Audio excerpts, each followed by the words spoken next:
जय जय श्री राधे, जय जय श्री हरि, जय श्री कृष्णा। आज हम सुनेंगे पुरुषोत्तम मास कथा अध्याय 23। दृढ़ धनवा राजा बोला, हे मुनियों में श्रेष्ठ, हे दीनों पर दया करने वाले, श्री पुरुषोत्तम मास में दीपदान का फल क्या है, सो कृपा करके आप मुझे कहिए। श्री नारायण बोले, इस प्रकार राजा दृढ़धनवा के पूछने पर अत्यंत प्रसन्न मुनियों में श्रेष्ठ वाल्मीकि मुनि ने हंसते हुए विनीत अत्यंत नम्र राजा दृढ़धनवा से कहा।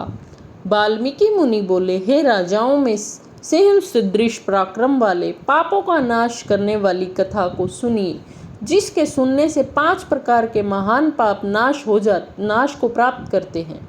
सौभाग्य नगर में चित्रबाहु नाम से प्रसिद्ध बड़ा बुद्धिमान अत्यंत बलवान राजा था। वह क्षमाशील, समस्त धर्मों को जानने वाला, शील रूप और दया से युक्त, ब्राह्मणों का भक्त, भगवान भक्त, कथा के श्रवण में तत्पर, हमेशा अपनी स्त्री में प्रेम करने वाला, पशु पुत्र से युक्त, चतुर अंगिणी सेना से युक्त, ऐश्वर्य में कुबेर के समान, उसकी चंद्रकला नाम की स्त्री 64 कला को जानने वाली, पतिव्रता, महान, भाग्यवती, भगवान की भक्ति को करने वाली थी। उसके साथ युवा चित्रबाहु राजा पृथ्वी का भोग करने लगा, बिना श्री कृष्ण के दूसरे देवताओं को नहीं जानता था। एक दिन पृथ्वीपति राजा चित्रबाहु ने दूर से ही आए हुए मुनियों में श्रेष्ठ अगस्त्य मुनि को देखकर पृथ्वी में दंडवत प्रणाम कर उनकी विधि पूर्वक पूजा की और भक्ति से आसन देकर मुनिश्रेष्ठ के सम्मुख बैठ गया। विनय से नम्र होकर मुनिश्रेष्ठ कहा। राजा बोला, आज मेरा जन्म सफल हुआ, आज मेरा दिन सफल हुआ, आज मेरा राज्य सफल हुआ, आज मेरा ग्रह सफल हुआ, और जो आप श्री कृष्णचंद्र के सेवक, आप मेरे घर में आए हैं, आपसे देखा गया मैं ताप पुंज से मुक्त हो गया। आपको हाथी घोड़े रक्त से युक्त समस्त राज्य समर्पण किया। हे मुनि श्रेष्ठ, आप वैष्णव हो, आपके लिए कोई भी अदेय वस्तु नहीं है। वैष्णव को थोड़ा भी दिया हुआ मेरु पर्वत के समान होता है। जो कौड़ी के बराबर शाक अथवा उत्तम अन्न जिस दिन वैष्णव ब्राह्मण को नहीं देता है, वह दिन उसका विफल है, ऐसा वेद के जानने वालों ने कहा है। जो कोई द्विजाति विष्णु भक्त हो, वे सब पूज्य हैं, उनका वाणी मन क्रम से सत्कार करना चाहिए, ऐसा मुझसे गर्ग, गौतम, सुमंतु ऋषि ने कहा है। जब तक सूर्योदय नहीं होता है, तभी तक तारागण की प्रभा रहती है। जब तक वैष्णव ब्राह्मण नहीं आता है, तभी तक दूसरे ब्राह्मण कहे गए हैं। अगस्त्य मुनि बोले, हे चित्रबाहो महाभाग, हे निप्र, इस समय तुम धन्य हो। ये सब प्रजा धन्य है जो तुम वैष्णवों की रक्षा करते हो।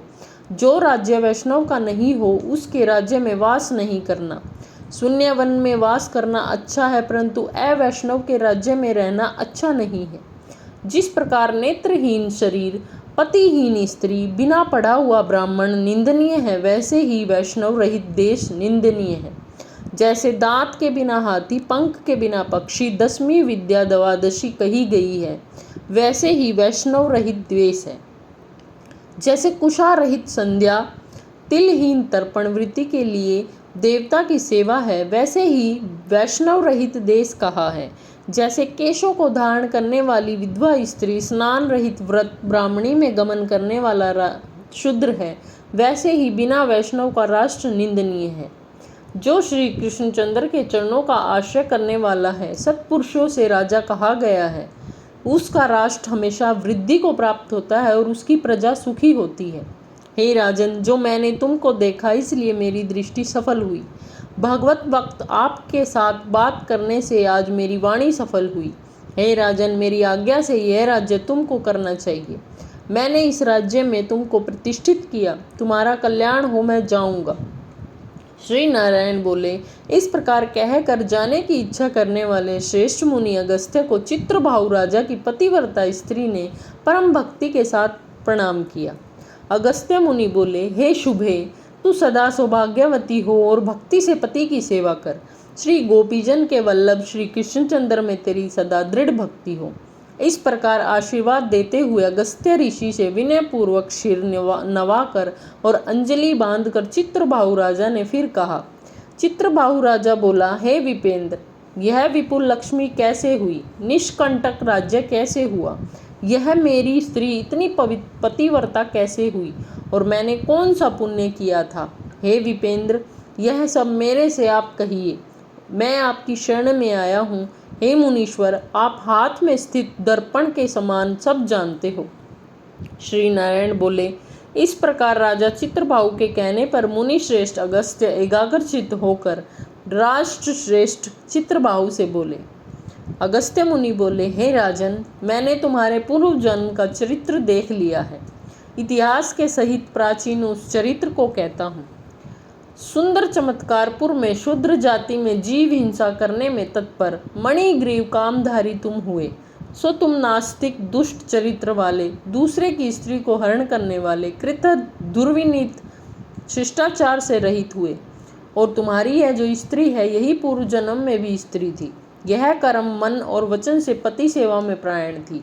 पतिव्रता महाभाग, धर्म में प्रेम करने वाली मनस्विनी, इसने कभी भी तुम्हारे विषय में दुष्ट भाव नहीं किया। पाप कर्म को करने वाले तुम्हारा जाति और बांधवों ने त्याग कर दिया, और कुद्र होकर राजा ने सब उत्तम धन ले लिया। फिर उस समय बचा हुआ जो कुछ अवशेष धन था, उसको जाति वालों ने भी लिया। तब उस समय धन के चले जाने से तुमको धन की भारी इच्छा हुई, परंतु धन के नाश होने पर भी मन मलिन होकर इस पतिव्रता ने तुम्हारा त्याग नहीं किया। इस प्रकार सब लोगों से तिरस्कृत होने पर तुम निर्जन वन को गए। हे महीपते, वन में जाकर अनेक पशुओं को मारकर अपनी आत्मा का रक्षण किया। इस प्रकार स्त्री के सहित जीवन निर्वाह करते हुए धनुष को उठाकर मणिग्रीव मृग के मांस को खाने की इच्छा से बहुत से सर्प और मृग से भरे हुए वन को गया। उस मनुष्य रहित वन के मध्य मार्ग में उग्रदेव नाम के महामुनि दिशा ज्ञान के नष्ट हो जाने से व्याकुल हो गए। हे राजन, मध्यामय के समय तृषा से अत्यंत पीड़ित हो वहां ही गिर कर मरणासन हो गए। उस समय रास्ते को भूले हुए उस दुखित ब्राह्मण को देखकर तुमको दया आ गई। उस ब्राह्मण को उठाकर और उसको साथ लेकर अपने आश्रम को आ गए। उस दुखित ब्राह्मण की तुम दोनों स्त्री पुरुष ने सेवा की। एक मुहूर्त के बाद उस समय महायोगी उग्रदेव चैतन्यता को प्राप्त हो आश्चर्य करने लगे कि मैं वहां था, यहाँ कैसे आया, उस वन के बीच से कौन लाया। श्री नारायण बोले, मणिग्रीव ने उस ब्राह्मण से कहा कि यह सुंदर तालाब है, इसमें कमलिनी के पुष्प से सुगंधित शीतल जल है। हे ब्राह्मण, उस शीतल जल में स्नान करके मध्याह्न की क्रिया करके फलाहार करें और सुंदर शीतल जल का पान करें। इस समय मैंने रक्षा की है, आप सुख से विश्राम करें। हे मुनि श्रेष्ठ, आप उठिए और आप कृपा करके योग्य हैं। अगस्त्य जी बोले, उस समय उग्रदेव ब्राह्मण श्रम रहित सावधान हो मणिग्रीव का वचन सुनकर तृषा से व्याकुल हो उठा।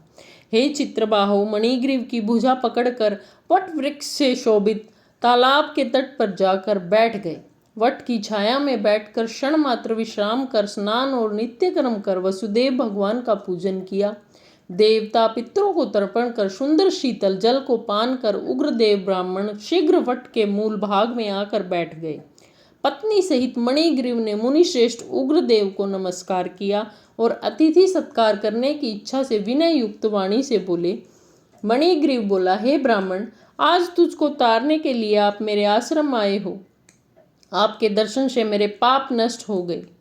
इस प्रकार उस ब्राह्मण से कहकर प्रसन्न मणिग्रीव स्त्री से बोला, आई सुंदरी, जो जो स्वादिष्ट पके हुए फल हैं, उन आम्र फलों को तुम जल्दी लाओ, विलंब मत करो। हे शुभानने, और जो कुछ कंद आदि हो उनको भी ले आओ। इस प्रकार स्त्री अपने पति के वचन को सुन फलों को और कंद आदि को लाकर हर्ष से ब्राह्मण के सामने रखती है। मणिग्रीव फिर से वचन बोला कि हे ब्राह्मण, इन फलों को ग्रहण कर मुझ स्त्री पुरुष को कृतार्थ करे। उग्रदेव ब्राह्मण बोला, तुमको मैं नहीं जानता हूँ, तुम कौन हो, सो मेरे से कहो। विद्वान ब्राह्मण बोला, चाहिए कि अपरिचित का भोजन नहीं करेंगे। मणिग्रीव बोला, हे द्विज शार्दुला, मैं मणिग्रीव नामक शूद्र जाति का स्वजनों से, जाति वालों से, अपने बांधवों से त्यागा हुआ हूँ। इस प्रकार शूद्र के वचन को सुनकर प्रसन्न आत्मा उग्रदेव ने फलों को खाया, बाद में जल को पिया। ब्राह्मण को सुख से बैठे देखकर मणिग्रीव उग्रदेव ब्राह्मण के पैरों को अपनी गोद में रखकर दबाता हुआ फिर वचन बोला। मणिग्रीव बोला, हे मुनि श्रेष्ठ, आप कहाँ जाएंगे? इस निर्जन जल रहित हिंसक जंतुओं से भरे दुष्ट वन से कहाँ से आए हैं? उग्रदेव बोला, हे महाभाग, मैं ब्राह्मण हूँ, प्रयाग जाना चाहता हूँ। इस समय रास्ता न जानने के कारण भयंकर वन में चला गया हूँ। उस जगह थकावट और प्यास के कारण क्षण भर में ही मरणासन हो गया। बाद में तुमने मेरे को प्राण दिया। हे मणिग्रीव, बोलो तुमको मैं क्या दूं? हे मणिग्रीव, तुम दोनों स्त्री पुरुष ने किस दुख के कारण वन में आश्रय लिया है? उस दुख को मुझसे कहो, मैं उस दुख को दूर करूंगा। अगस्त्य मुनि बोले, इस प्रकार उग्रदेव ब्राह्मण के वचनों को सुनकर अपनी स्त्री के सामने उस मुनीश्वर उग्रदेव की प्रार्थना कर दरिद्रता समुद्र को पार करने की इच्छा माले मणिग्रीव ने अपने कर्म के भयंकर फल रूप वृतांत को कहा। इति श्री ब्रह्मनारद्य पुराणे पुरुषोत्तम मास